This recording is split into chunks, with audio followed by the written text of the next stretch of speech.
It's a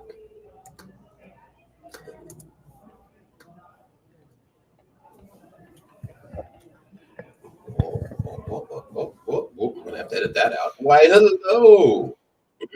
Apparently I'm going through puberty here. Why hello to 710 of Geek in a City Radio. I'm one of your hosts, Aaron Duran. I'm one of your other hosts, Binarita.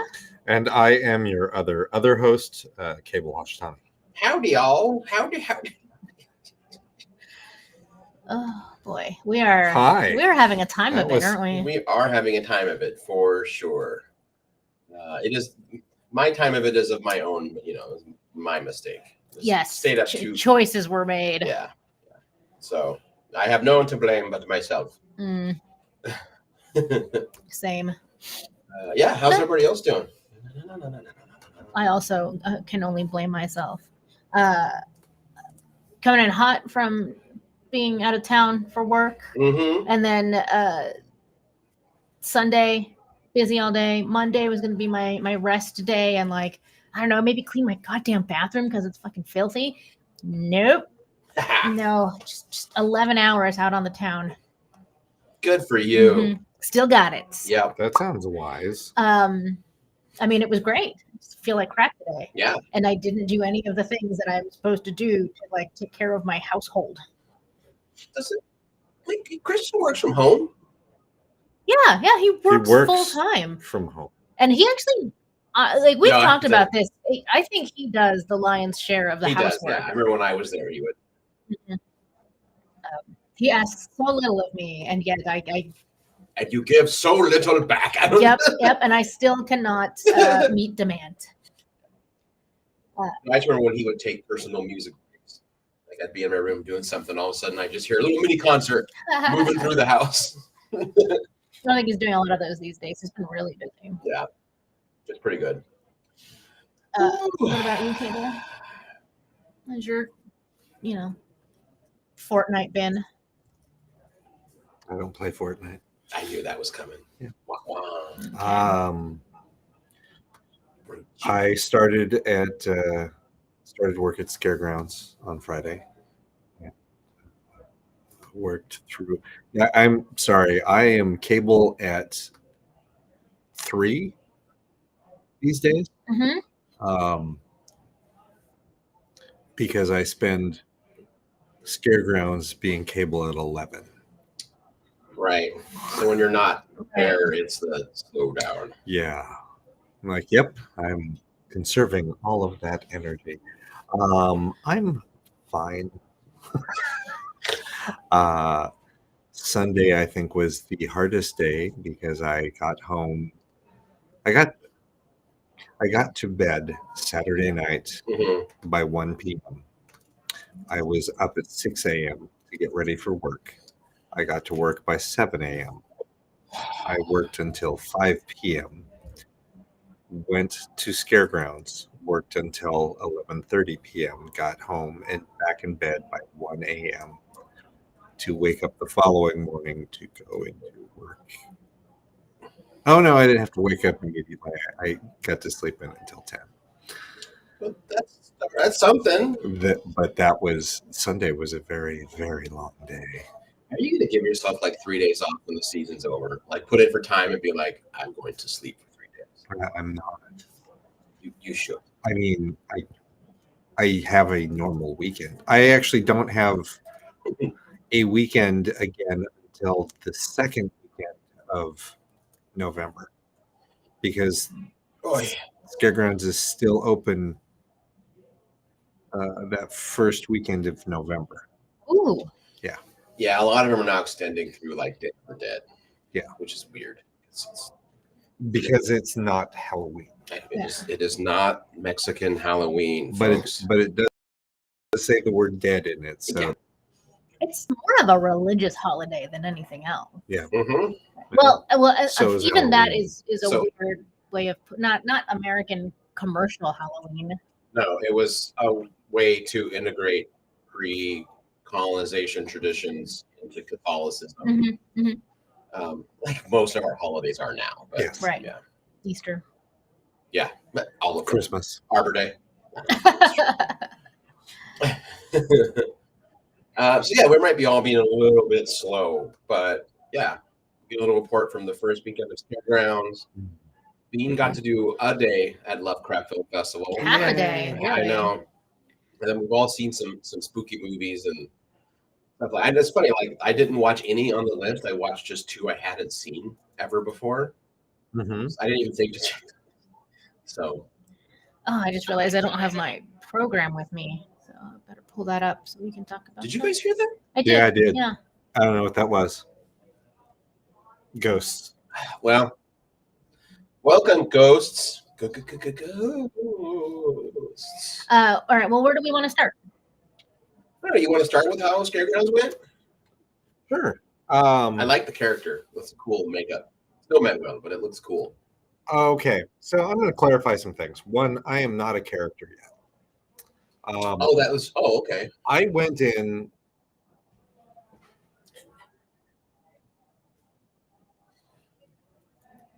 Give me a second.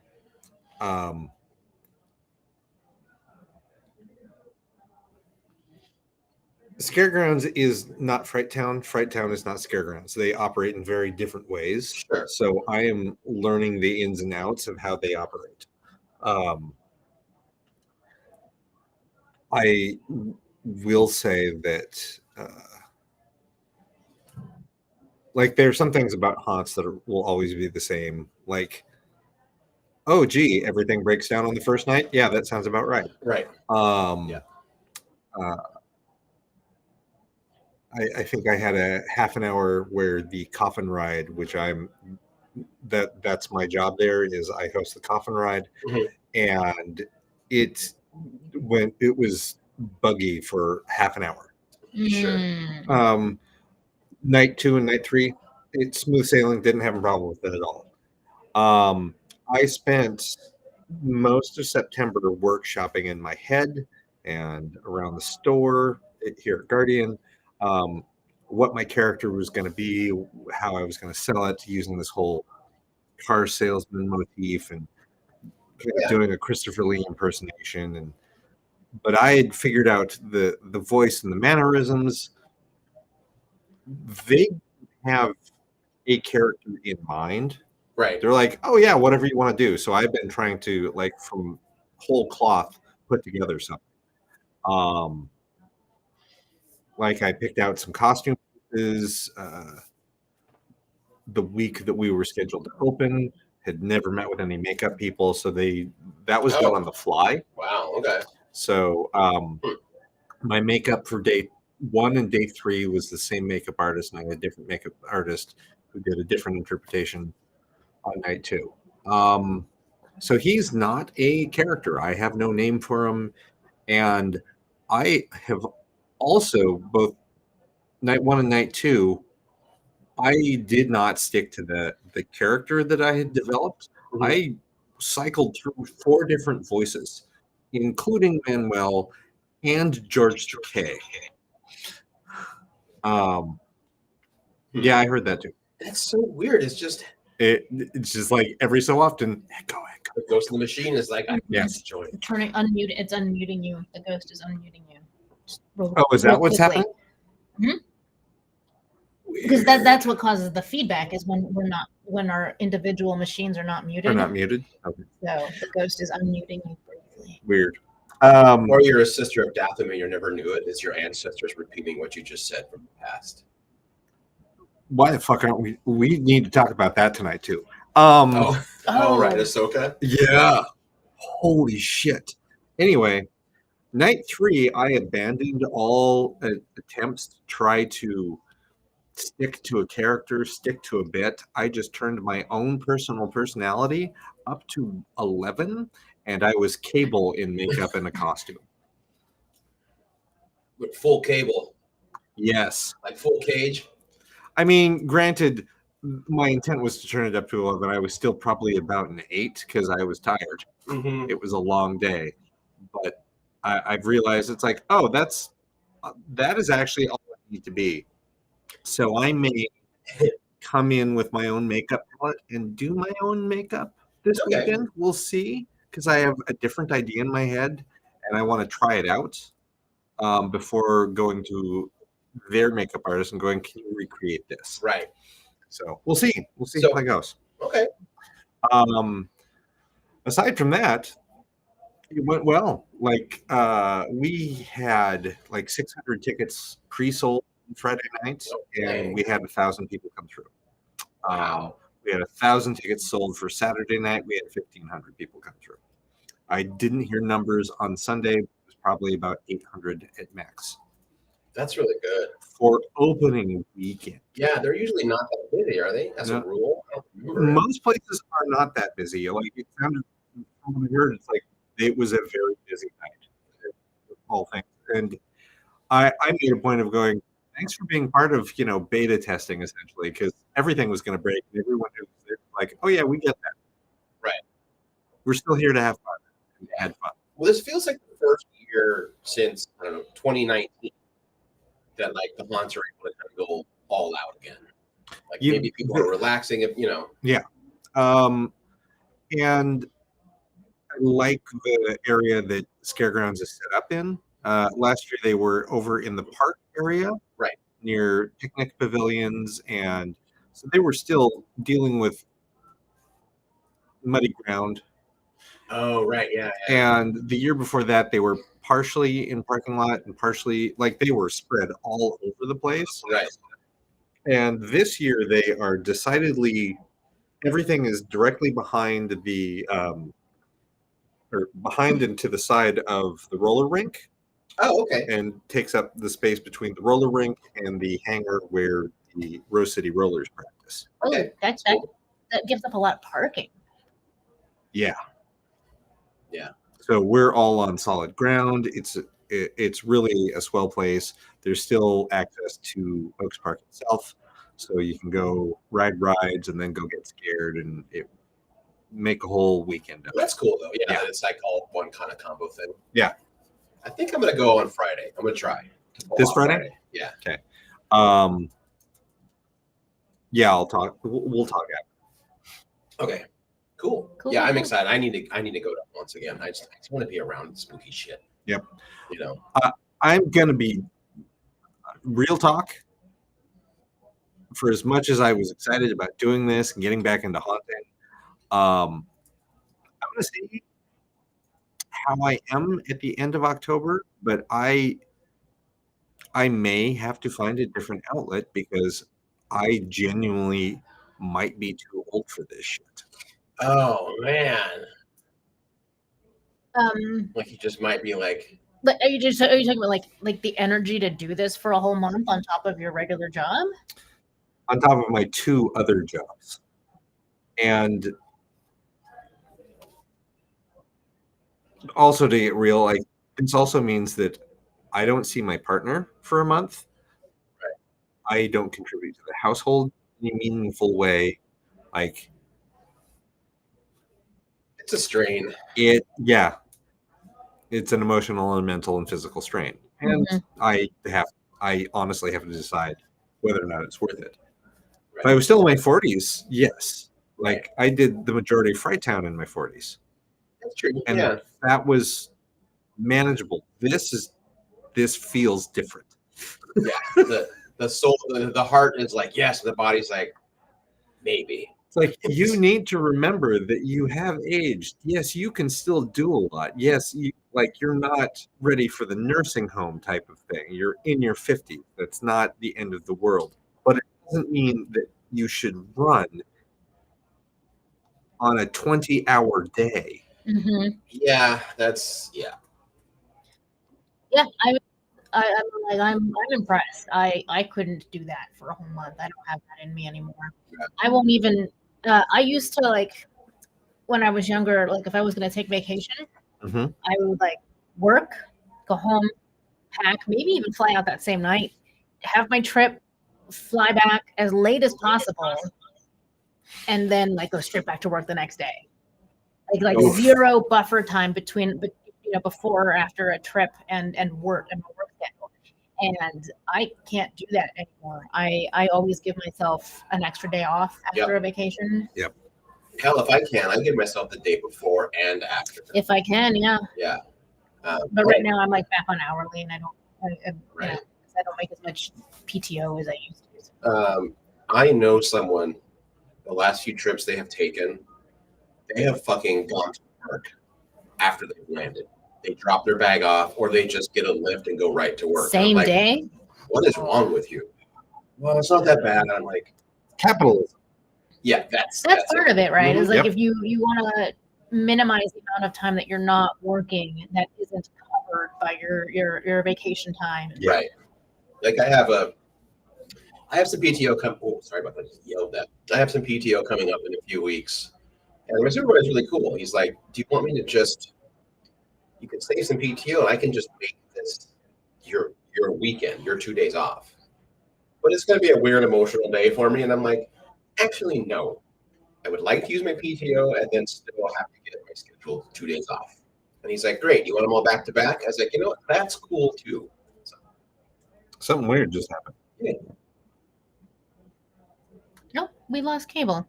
There I am. but I didn't touch anything. I don't know. I'm telling you, your computer's haunted. Yeah, that's entirely possible. That's so weird. Like, I mean, it is still a new computer, or new to. No, it is a new computer. So I have not spent a lot of time with it. I don't know all the ins and outs. Sure. And Uh, So bizarre. anyway, where were we? Yeah. it's probably a Trojan horse from McAfee, so that I will buy their services. Fuck you, McAfee. I mean, if anyone could still keep causing shenanigans from beyond the grave, it would be It would be McAfee. this. Yeah. Yeah. No, that was all I'm going to say. Like my, days off connected to vacations. Yes. You can. Because a vacation is not typically rest. You're, exploring a new place. Or, It can be, but that's not how we have been trained to do that. We've been trained to, you get a limited amount of time off, you You go have to to maximize. somewhere, and you have to maximize it. I learned that is not effectively vacation. in That is any also way, not shape, or how form. it's done the bulk of the world. Yes. Like our friend Anna would have like a vacation where she'll go somewhere and do things, but also there's more mandated time off. There was more mandated time off. So she'll also just be like, and for the next 3 days, I am doing nothing, like taking baths and drinking tea. Kind of thing. So like yeah, I was going to do yesterday. there you go. Cool. Do you want to jump into a movie really quick? Yeah, Or let's do Lovecraft and we take a break. Yes, that's a better plan. There you Oh boy. So I only was able, because of being out of town and other commitments that I already made previously, I was only able to make one period of time for Lovecraft, and it was Sunday from 1 to 5, which was basically just the whole morning daytime. Because I think they get a later start that day. Right. There's other programming that happens, but started at 1 that day, if I remember correctly. And so I was able to catch the premiere of the feature Menor, Okay. which we had been excited about. It's the one from Greece. Mhm. Oh, right.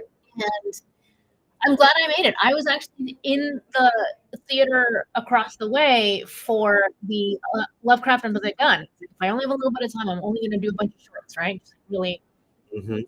maximize what I'm watching. And they, the card came around for Menor, and it was like right now in the other room, and I was like, oh shit! And I got up and left. So, like, sorry to all of the participants of Lovecraft Under the Gun. I really wanted to see Menor, and I'm glad I did. It was really well done. It starts off, and you almost get the vibe that it's going to be like one of those like really sad but beautiful type of horrors, where Right. it's.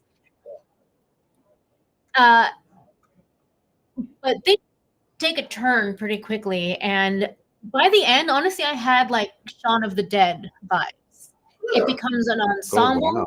Okay. You start the movie and you think it's about this sailor who's looking for his father, but then weird stuff starts happening in this town, and he ends up teaming up with a bunch of musicians from the local taverna to combat this alien invasion, basically. Huh. And it has a lot of humor, and acting is pretty good. And I would say, like, the biggest mark I would give it is that when the actors are interacting with computer generated aliens, it's too disconnected. That's always hard, right? Especially if it's a lower budget. Really do a lot. Right, but you get past it because it is an entertaining movie, and it's a good little story. And everyone, every character has their time in the movie, so you know them and their motivations. Right. So really, really glad I caught that one. I really enjoyed it, and I would recommend it to anyone if you get hold of it. I think we're like Cable and I talked about it in December when they make them streaming through the site. I'm going to give myself a weekend kind of thing. Right. Yeah. And then after that, I went downstairs to the main theater to catch Short Block number 3, which was mostly foreign films. Mm-hmm. Okay. And there was some good stuff. I got to see The Weaver, which is about a nurse who does like home care visits. And this old lady is seems like she might be crazy or unstable. But then a horror happens. And then a horror happens, and it's horrifying. Yeah, right. Okay, buddy. All right, What's going to happen here is a horror happens. The horror haters hag is going to come out. She's going to terrify you. I don't want you to scream like a girl. And, you're screaming the same like you just scream like a girl. No. Go. Action. The Pit was in this one, which we talked about with Gwen, and I was Mm-hmm. looking forward to seeing. And that one was good. It's ostensibly a silent film. Okay. But the story is very effectively told without any dialogue. It was quick too. It's only 9 minutes. Right. And this one was English. There's not a lot I can say because it's a very straightforward series of events, and I don't want to give anything away. But I liked it. We'll leave it at that. Okay. Let's see here. Canary was that one is done in the United States, but it was an all Asian cast. Okay. And the filmmaker who did a Q&A afterward, along with the creator of The Pit, is also Asian American. And what can I say about Canary? It's a little claustrophobic. Pretty much there's a little bit of flashback scene that gives you a little bit of the exposition for what's going on with between these characters. Right. But the whole movie pretty much takes place in this cabinet where there's no light and they're running out of food and they can't go outside. There's something out there. Okay. But like real horror comes from the dynamic between these guys, because one of them is sort of the outsider. He's not part of the group. He's the cousin of someone in the group. Right. And but then that person who brought the cousin in from outside is not around. Okay. So I like that you said claustrophobic, because whenever I hear the word canary, I think of the phrase canary in the coal mine, and that fits. And I'm sure that might have been intentional. Probably. Yes. No, I haven't yes. seen this. And now I'm going to struggle to remember what the filmmaker said. But he did talk about how, like, okay, well, there's this dynamic between this character who's outside of the group versus the rest of the group, and he can continue to deal with that, or he can take his chances outside with whatever else is out there, right? And so it's sort of like a damned if you do, damned if you don't. The horror is in both places for this kid, right? So that was really well done. That's cool.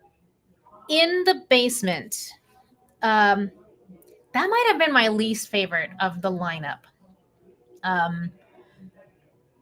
It's two men who are a romantic couple, and they have to go down to the basement because in this world, there's a national alert system whenever there's an anomaly.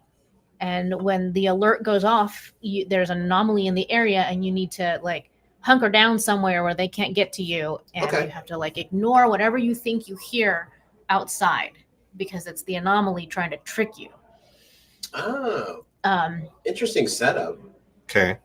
Yes, it's a very interesting setup. I just was not super a fan of the acting / dialogue. It didn't feel quite natural. Okay. So good concept. You weren't thrilled with the execution. Yeah, and also like you really aren't getting a lot about what this anomaly is, or I mean, obviously they don't know what it is, Mhm. but Even if they did, they wouldn't want to tell you. you're not getting That's the whole point. getting much horror from the anomaly. It's mostly these two guys interacting with each other Mhm. while they're down in the basement, but that wasn't particularly compelling. I wanted to, so I was more like, well, what are we going to learn what the anomaly is, like what it's doing, like why do you have to hide and ignore anything you think you hear outside, because it's probably not actually a person screaming. Right. Okay. So again, that was an interesting one, but I was not a fan of the execution. All right. Okay. I like the idea though. Yeah. A King in Yellow was after that. That one was really good. It's a brother and a sister, and she has lost her hearing, and they have been scouring for these like basically some fabled record that if you play it, it's supposed to bring her hearing back. Huh. Okay. And then things go awry. Things go badly. Yes. And the whole movie is in ASL. There's a little bit of like verbal talking because the brother is not deaf, just the sister. Okay. But so it's, it's essentially a subtitled film. That's cool. And that one was really well done. You get a lot of exposition at the beginning, very quickly, very naturally. Okay. As like almost like the period of the film that could be considered the intro. Okay. And so then you're off and running with the story, and then there didn't need to be a lot of explanation to see what was going on. And right. So it's interesting how many ways the King in Yellow gets reinterpreted. I feel like every year there's a new take on that at Lovecraft, and even in like more popular culture, like the first season of True Detective on HBO. Yep. Was like totally inspired by the King in Yellow. And I don't know that one. Because it's not Lovecraft, is it? Is it one of the? No. According to this, it's Robert W. Chambers. Yeah. Yeah. But it's seen as Lovecraftian. Yeah. It's not like a full-on Clark Alston Smith, whatever his name is, that like was openly like playing in the Lovecraftian mythos. But well, it says that it's a collection of short stories. So is there one particular story that's always being I don't think so. Sourced for this? No, they do always pull from it and stuff. Yeah. Yeah, I don't know that I've never read The King in Yellow, and so I knew that True Detective was an interpretation, but that's because everyone was going, "Oh, this is a weird take on The King in Yellow," and I'm like, right. I know that title because I go to Lovecraft, right? But there was a lot of people like, "Oh my God, where do they think of all this weird stuff?" And like, Lovecraftian horror fans are like, "Well, that's The King in Yellow." I mean, yes, it's weird, but it's not like they came up with it. Right. They did a great. Their interpretation of it is very entertaining for sure. But yeah. Cool. Well, I'm glad that you were able to attend even a smidge of the fest this year. Me too. It's so weird. Yeah, I don't know. Yeah, and Norm, I saw your idea, what it could be. It's It's not that. It's very weird. I'll give you the last two. Our Telltale there's Heart, still which two more. is speaking of That was things. the space one, right? In Uh, space? no, Oh, okay. no, it's done in the style of like being in an interrogation room, Okay. and it's just one woman speaking as though she's being like I don't know, like interviewed about what happened. Right.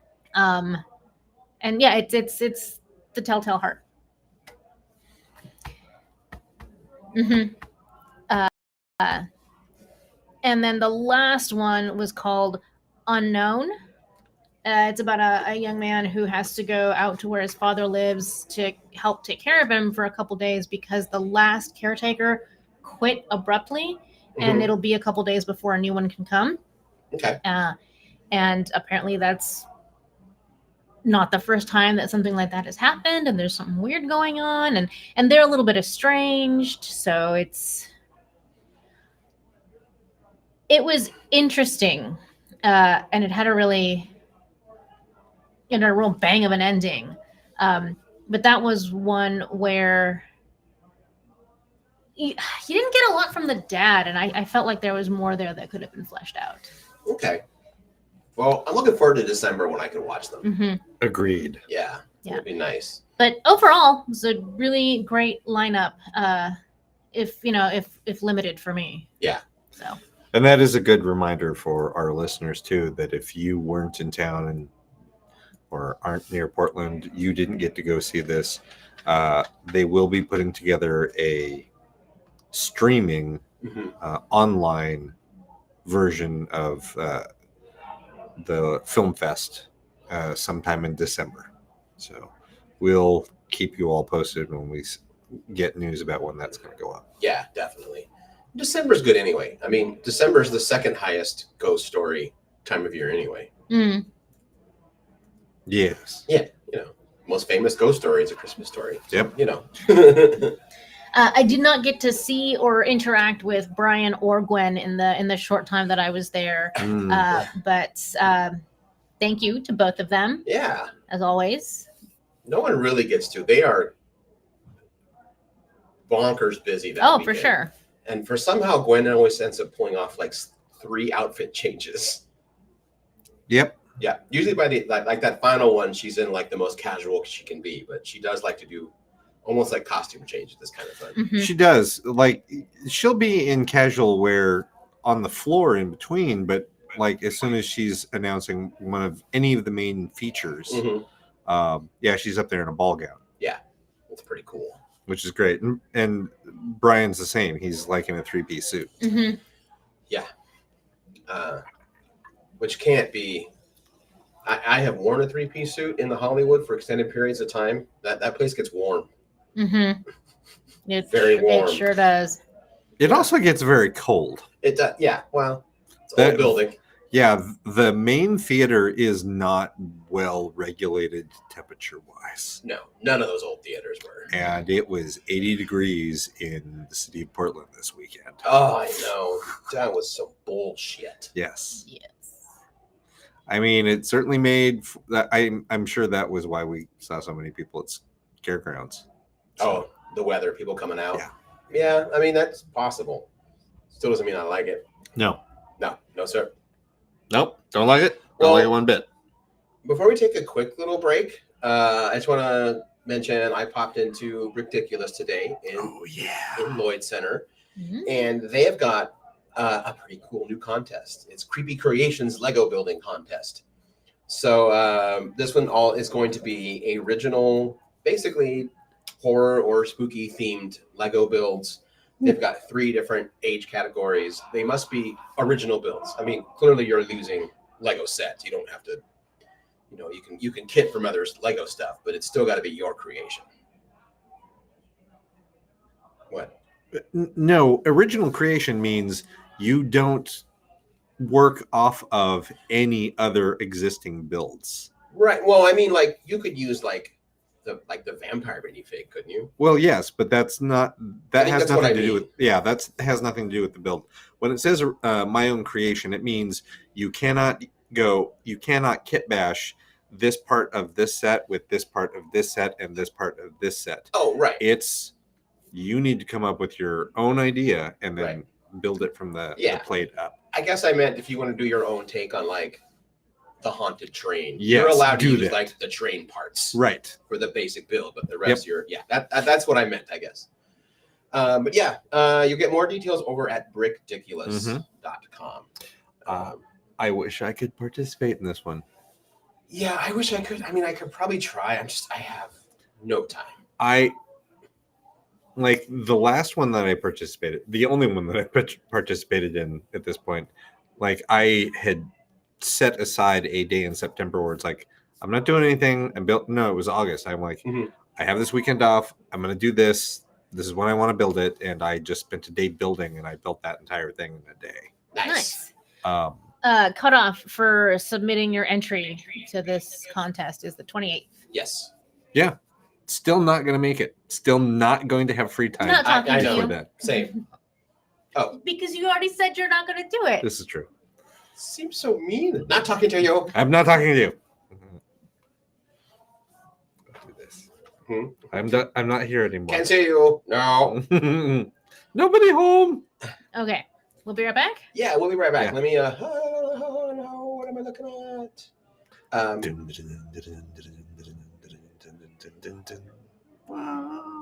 What? We'll be right back.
la, we are back. We La, are la, la, la, la, back. la, la, la, la, la, la, la.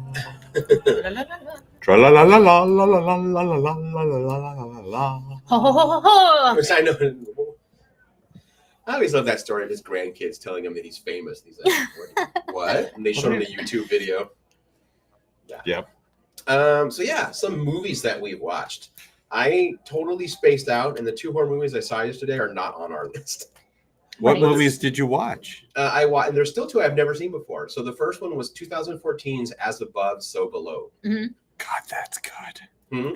I You seen it? Yes. I See, I had kept- not heard of it. I which kept is- skipping it because I'm like, because I've seen a couple movies around the Paris catacombs that are dog shit. So I've just been burned. I was like, I don't want to do it again. Is it about the catacombs? No. It's Dante's Inferno Yeah. Yeah. through the eyes of a tourist Okay. Well, she's an archaeologist. or archaeologist. It's Yeah.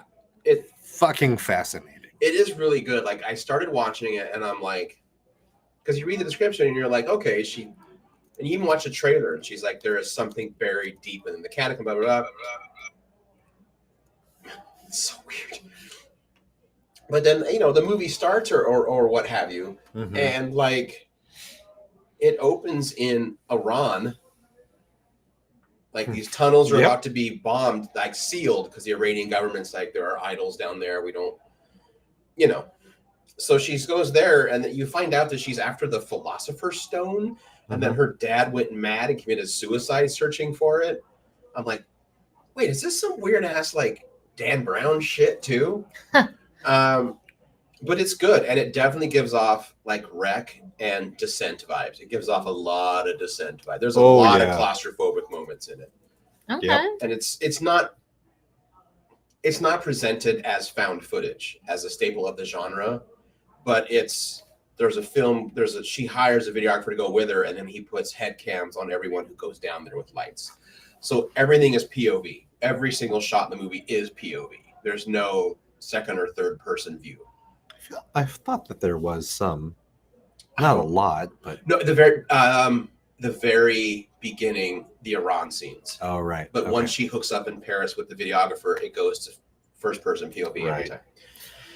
It was good. It was a lot better than I thought, and much more intense in times that I expected. Very intense. Yeah.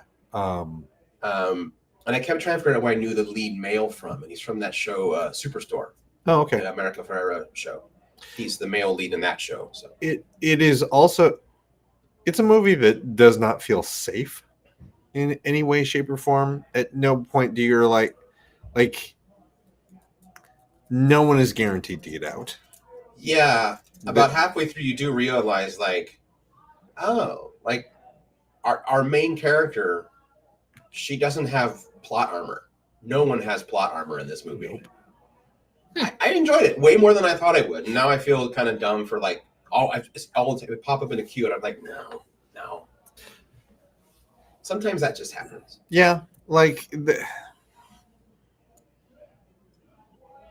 I feel like there's been a couple movies recently that have been like that where I'm like, I'll get to it. I'm like, I should probably not write this off. Right. But the other one I saw, I've never seen this series. And I've heard from friends that are like horror aficionados and like, have pretty good, was the Insidious movies. I've never seen any of them. And I think I've only seen like the first 2. I don't know why I never And got I- around to it. Maybe it's because like the screen caps I would always be seeing when someone reviewed it. I'm like, just something about it made me think that like this isn't going to be for me. I like the actors in it. I mean, I fucking love the Conjuring series, even though they're getting more and more goofy. And it's the same it is. it's the same actor who plays the dad in that one. And I swear to God, in the first Insidious movie, that looks like the goddamn Conjuring house. The interior shots of it. I'm like, this is the same soundstage. I think they're in the same universe. They're not. Insidious and Conjuring. They're not. No? Nope. Okay. Insidious has its universe, and The Conjuring has its universe. I think But, it's the most recent Insidious that is coming out or has come I out think it just came out.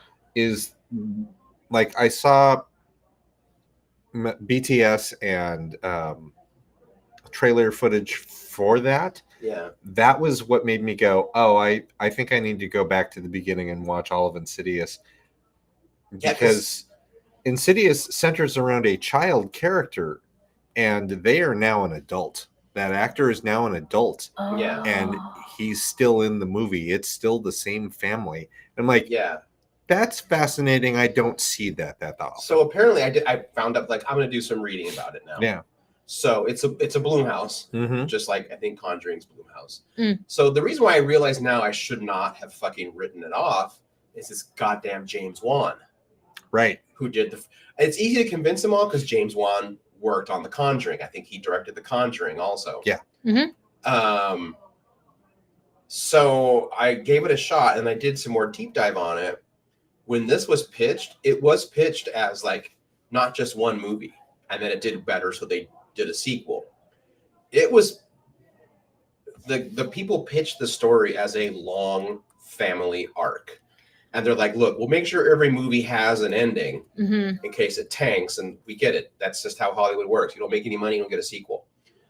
But it was designed, yeah, like Cable said, to follow this one kid, this one family through an entire generation. Mm-hmm. Wow, I did not realize. I'd only seen. I do know now that I watched the first two, because in the first one, he's like basically possessed by some sort of dark entity, and then Yeah. in the second one, That line is like, it's it not turned- your house that's haunted, it's your child. Right. Yeah. Yeah, and then in the second one, I think the premise is like, oh, we didn't get it out for reals. We thought we did, but Well, it's not like the first one ends like you think it's all done. The kids, spoilers for a movie that's, I don't know, a decade old now. But like you find out that the dad also, like when he was a kid, had something haunting him. That's why the dad doesn't have any photos of him, because every That's time a photo's right. taken, that witch woman's in the background. yes, Well, I remember now. Yeah, plug your ears. Spoilers. 4. So the first Insidious ends with like their version of Tangina being suspicious that something's wrong. She takes a quick picture of the dad, and he's like, "Why did you do that? You know I hate that." God damn. And he gets really aggro, and he fucking chokes her out and like kills her. I'm like, holy shit, this movie's almost done. Mm. And right before fucking credits, the family comes in freaking out because the dad's not there. The woman's dead. And like the wife picks up the digital camera and looks at the screen, and it's not her husband. It's the witch that has been following him since a kid, choking her out, is standing there. Mm. Mhm. So it's like, no, it leads right into part 2. There is a fun little fucking Easter egg in that movie. There's a part, because the dad, he's a teacher, and there's a scene in his classroom. If you look in the background, it's all of there's names written on the board, and it's everyone but Carrie Elwes and Tobias, the guy who plays Jigsaw. Yeah. It's the cast members written down. And then if you it's really quick, when he moves his head, there's a drawing on the blackboard of Jigsaw. And I was like, oh, okay, nice little callback. That's funny. Well done. Yeah. Because that was also the first Saw was James Wan. Yeah. Yeah, Norm's right. Like James Wan is like a hit money machine. Like that dude knows how to he makes good crowd pleasing movies. I feel like that are good, And he works a lot with Patrick Wilson Yes, he does. He does like him a lot because he's in Insidious, he's in The Conjuring, he's in Aquaman. Oh, that's right. I got to give James credit for Aquaman. You could tell because that movie's bonkers, but I actually like it. I find it entertaining. Popcorn movie. I would love it. I would like it a lot more if it were 2 movies. So exactly. But I think what James Wan was like, you know what, y'all, we're doing an Aquaman movie. We're doing a movie about a superhero that for the most part has been the butt of the joke of the comics world for 50 years. Yep. We may not get to do an Aquaman 2. So we're going to throw everything in this movie. Black Manta? Yes. Ocean Master? Yes. Underwater fucking war with giant crabs? Yes. All of it. Yep. We're doing it all because we may Yep. never get another swing at this bat. Instead, they got another swing, and there's a rumor floating around that Warner Brothers can't find it. Really? they cannot find Aquaman 2 on their servers. That's always a good sign. It's finished. Yeah. Like it was in the can and they've What? misplaced it. How can be? I don't trust anything from Warner James- Brothers right now. Apparently, James Wan also did Saw. Yeah, the very that's it. first one. Yeah. The first one. I must have. He's must been have gone involved with every Saw. with- But also, he did *Malignant*, which I did not care for. I think I saw that one. Yeah, I did. I liked that one, but I could see the ridiculousness of it coming, and Mhm. I enjoyed it. Mm. And maybe I would feel differently if I had expected it to be ridiculous, but I didn't. I thought they were being pretty genuine about it, and so I was like, "This is not good." I don't know. I know I'm alone in that. I know everyone likes it. Not everyone likes it. I don't think I've seen *Malignant*.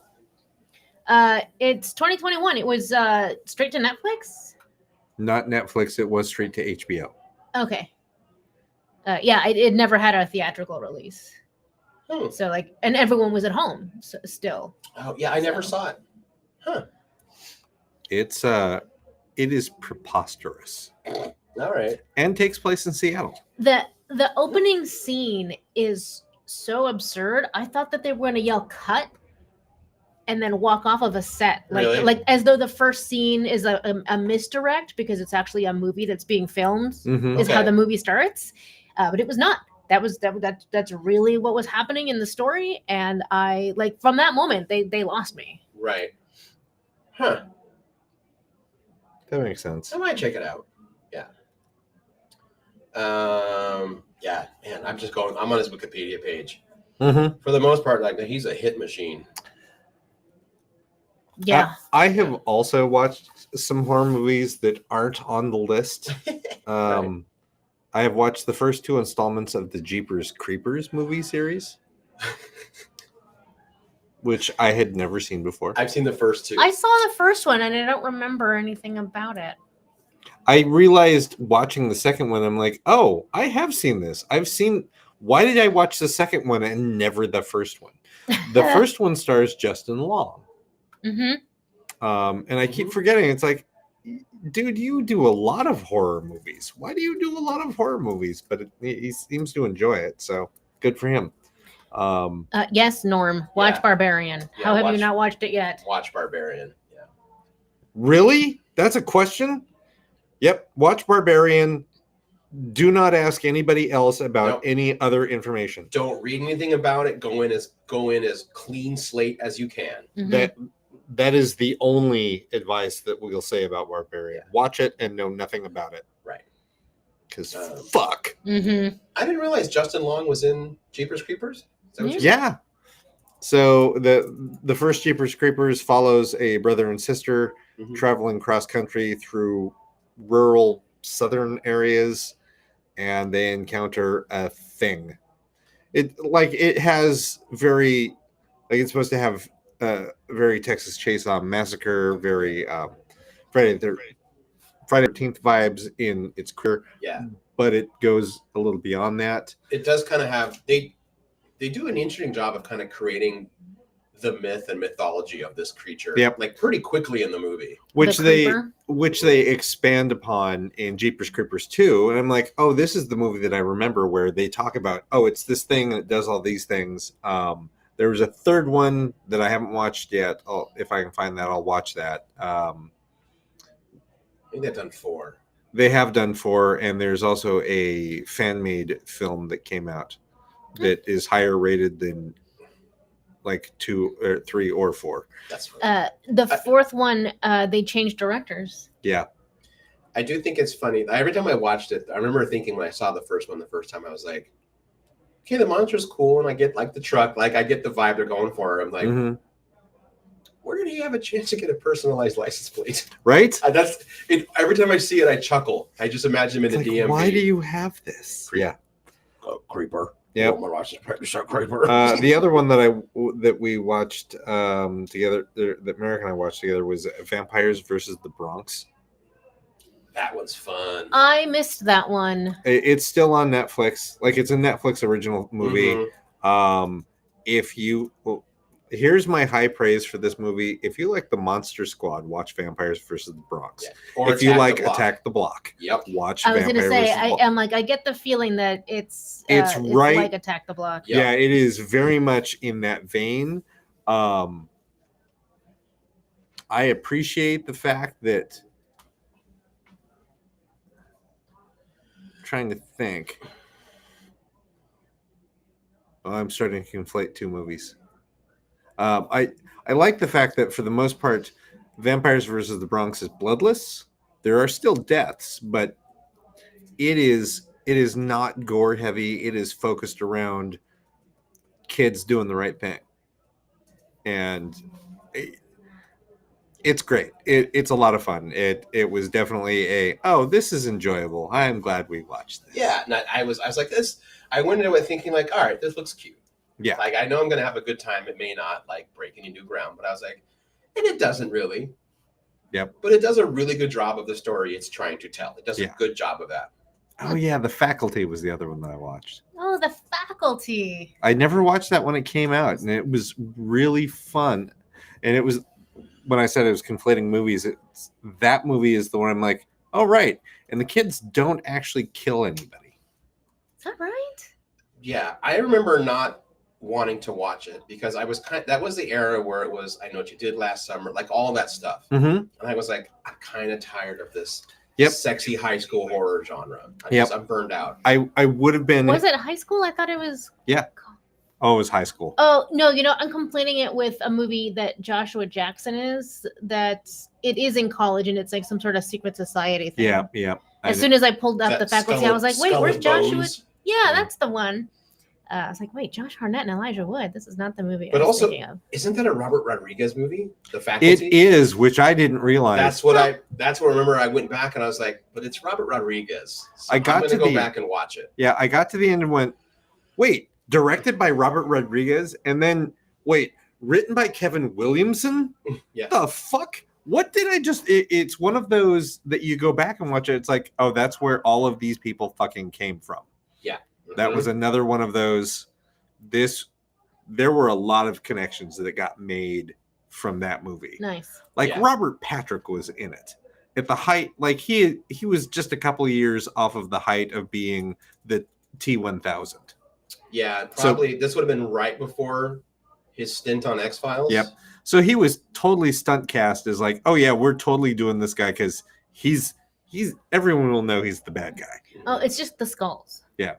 And same with Piper Laurie. Like, it was only a few years after Twin Peaks is ended. Right. So, like, people who knew her from Twin Peaks was like, oh, yeah, she's going to be a bad guy. And she was.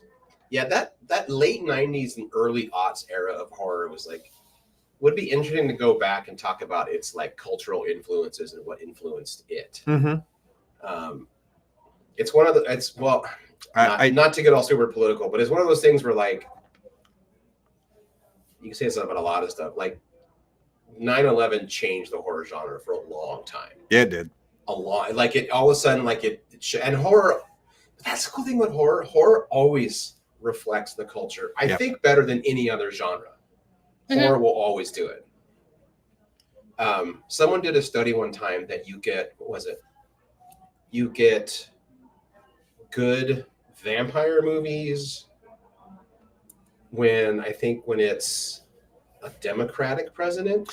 Vampire movies come out during the Democratic administrations. Zombie movies during Republican administrations. Yeah, and you can go back like 30. It is Merrick pulled that out. I've read it somewhere too. Yeah, she might have read it. She may have read it, but she's been saying that to me for years. Yeah. Like I think within the first year that we were dating, she brought that up. Yeah. I think David Walker's done a piece on that before too. Yeah. I mean, like on the surface you can see it's like, oh right, that makes sense because there's a bunch of stuff on it now. Yeah, politically you equate vampirism with socialism, and Democrats are always pushing for social. Like you're just sucking the blood off of the people that are really working for things. Yeah. And there's also the thought about like it's a sexy seduction. Yeah, and vampires are or zombies are mindless consumerism. I see. Okay. Yeah. Yep. That makes sense. Rampant, unchecked capitalism. Yeah. Shocking. But yeah, That's cool. We only got a few minutes left. Bean, you got a couple of Rude. I didn't mean to. I forgot to bring my charger, and the computer's all like, "You have 11% battery left." We got to talk about your movies. No, okay, so I'm actually really behind. I was really anticipating like powering through, but I didn't get started early enough like I wanted to, and then I was out of town for almost a week. I've only seen 7 movies so far. no one is keeping score. You're doing fine. I set goals for Mhm. myself, Cable. And No you're one seeing is them on the keeping- list. You notice the Cable and I have not. We're just fucking around. No. This is I want to And want you to have- do and you have this, plenty and of time. You can talk as long as you want. I'll make it work. I was just giving you a hard time. So I've seen 7 movies so far, and of those, 1, 2, 3, 4 of them were new to me. The rest of them I've seen before and I liked them, so I was like, I'll watch these again. And this is off of the Mopop 100 movies. Yes, to watch as before you die. discussed, 100 plus. And I've been posting about it online whenever I remember to, so that if anyone listening wanted to follow along, we could do that. Highlights of this past, we'll say the past week of watching. I had not seen Night of the Living Dead, and now I have it, and it's I'm looking forward to like seeing more of his movies and how he progresses, and Right. like how the different eras influence both how the movies are made, but Yeah. also what the story that's being told. It's still the best.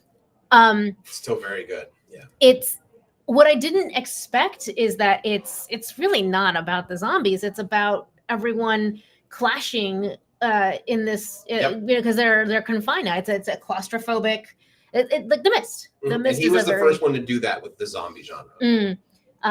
And I didn't know that that's what it was like. So that was really interesting to see. Haxan, which you recommended, is a German film from 1922. I believe it was German. Yes, I believe so. That one was almost like a documentary. It relies on all of this old art from like the Dark Ages and forward. And it was very like factual about like the history of witches in our societies. Primarily in European. Mm-hmm. Yeah, because it's a European film. Like it's about the folklore and the witch hunting, and like their own like we have in the United States the Salem witch trials, and that was like one period of frenzy. But in Europe, that shit was going on all the time, and the church was really active. Yes, in that. It was. And like whole towns would be destroyed. Whole villages would just like implode because every little thing is like, oh, that's a sign that you're a witch. Yep.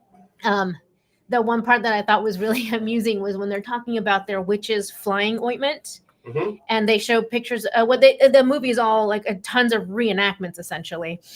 And they would show one woman rubbing it on the back of another woman. And I was like, that's not where they put that. It's not where It's not where they put that. No. Your back does not absorb very quickly. No. And for those of you not in the know, the I guess real lore is that it's psychedelic materials that they make into an ointment, and then you rub that on your. You could say vagina. I know. It's being weird. Oh no, what was it? They would rub it on their broomsticks, and then that way when they ride the broomstick, you're getting it in your genitals and thus absorbing it, and then you're going on these psychedelic flying trips. Yeah.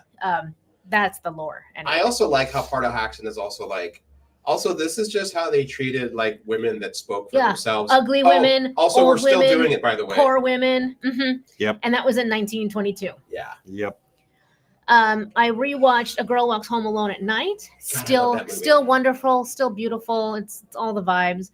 I finally saw Phantom of the Opera, which I'd never seen before, and the 1989 Robert Englund version is one of my all-time favorite movies from growing up. Oh, I know that.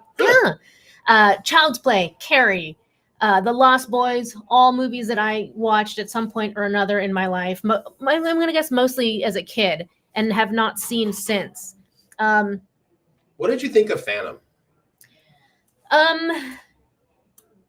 In and of itself, it's hard to like really critique it because I know the story already. Sure. But what I really enjoyed was seeing how it influenced all of the other iterations that I am familiar with. Like, Right. I would have to spend more time with it, but I'm pretty sure that like some of the music from the film is in the Andrew Lloyd Webber musical. Yes, he Like, took like some of that. they took some of that and then like, you know, fleshed it out and made it modern for that time. I'm like I could hear it, you know. I'm still impressed with the shit that Lon Chaney pulled off in 1925. There's a scene where it's the first time that the Phantom takes Christine down the catacombs into a secret lair deep below the opera house, and that series of that bit of footage, I think, directly inspired the set pieces for the Phantom of the Opera, like the musical. When I went to go see the musical, they had this really cool moving set that showed, you know, them moving down the stairs and then like, you know, on a little gondola in this like underground waterways. And I'm like, that looks exactly like the stage I saw. Yeah. So I mean, it makes sense. And then there's a scene with a room full of mirrors. And I think it's like the big climactic moment at the end of the 89 horror, where Christine breaks a bunch of mirrors, and it's like this like symbolic breaking the cycle of getting away from the Phantom. Right. And I was like, okay, I see where they got that. Yeah. So it was really cool to see all of those connections and like how this one movie that's now 100 years old, like is so held onto and influencing retellings in a very like clear, not cut and paste, but like you see like, oh, that you directly pulled that from the original. Yeah. Almost 100 years later. They follow the original story pretty well, the novel.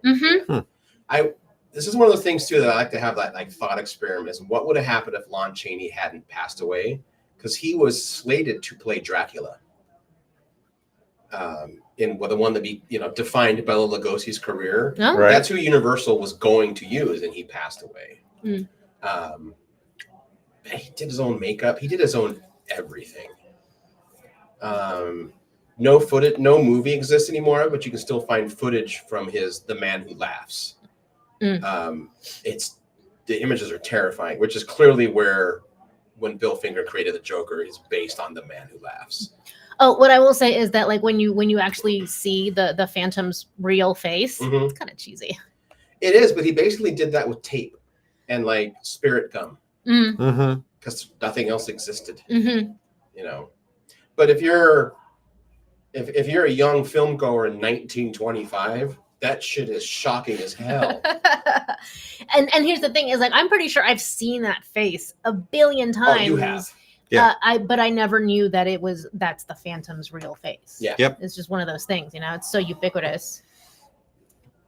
I think I was obsessed with the Universal monsters as a kid, so I knew that was right. what And he looked like. I really didn't grow up with Universal.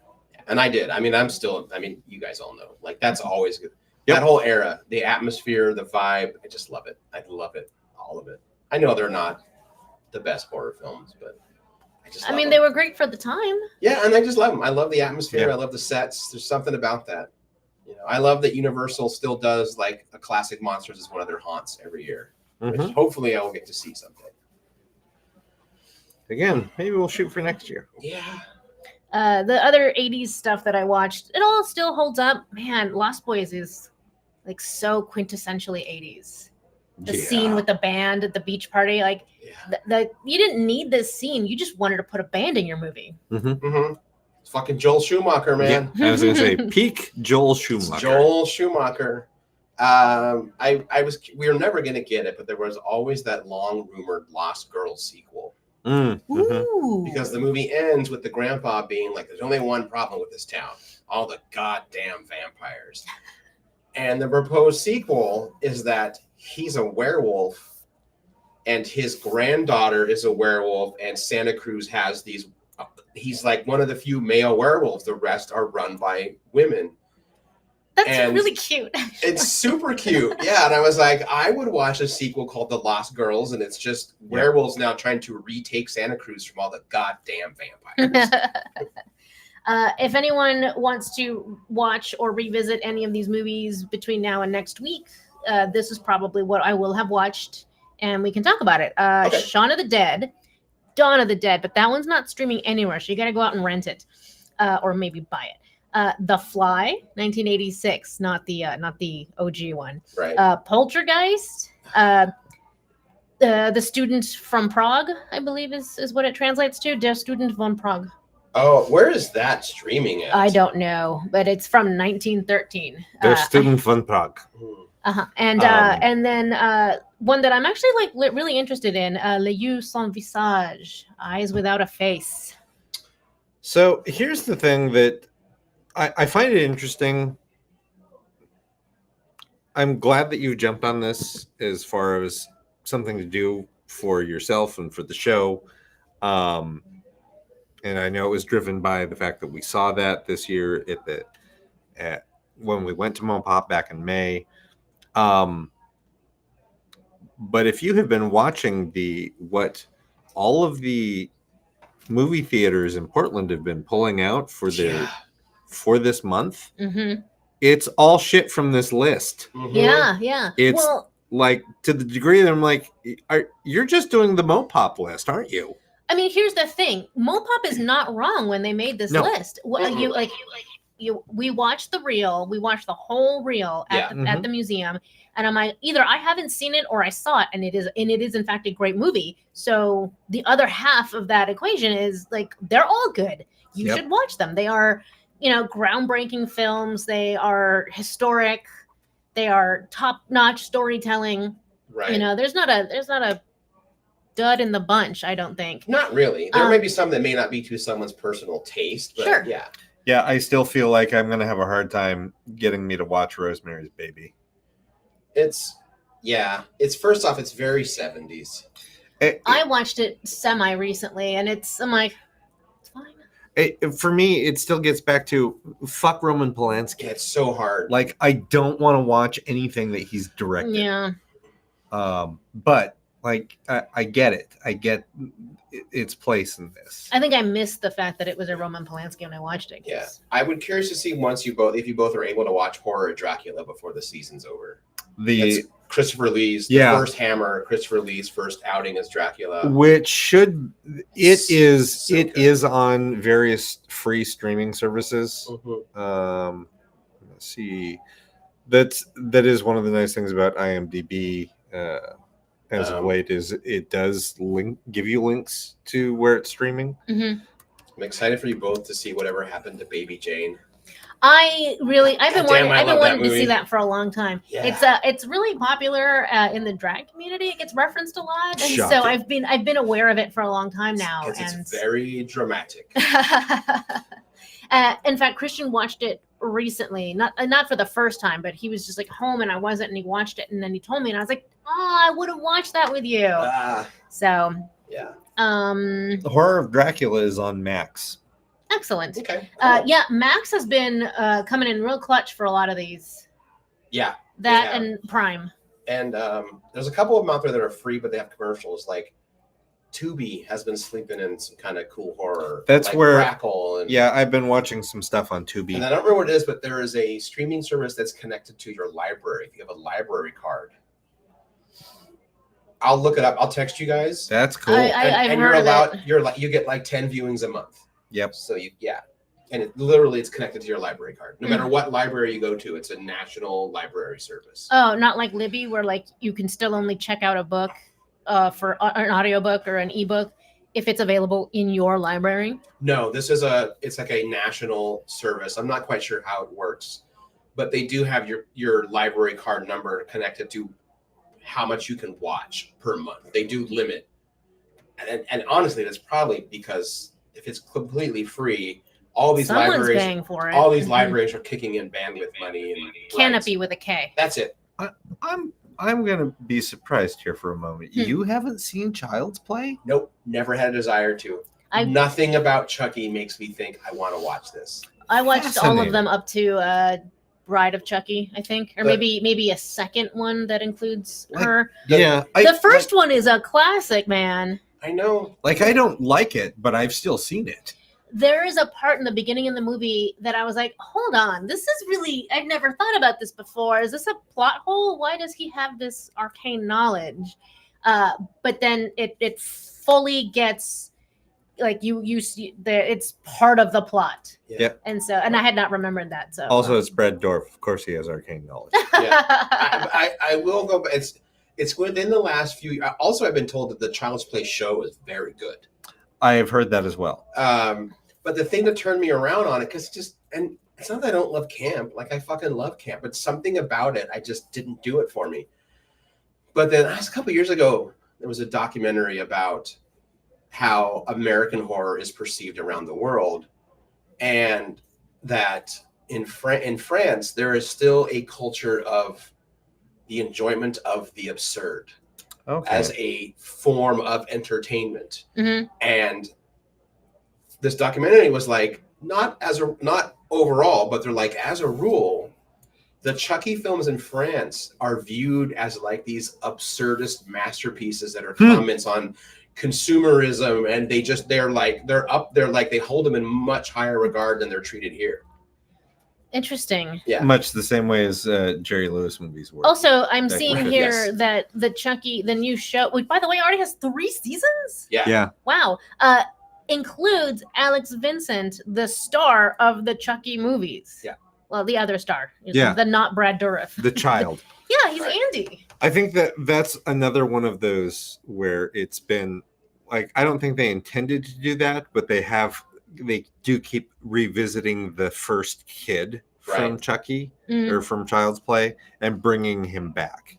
Also, real talk, I'm down to 4%. All right, let's wrap it Sorry. up. Sorry. Okay. I got to That's remember fine. to bring my charger next time. Yep. Yes. Sorry.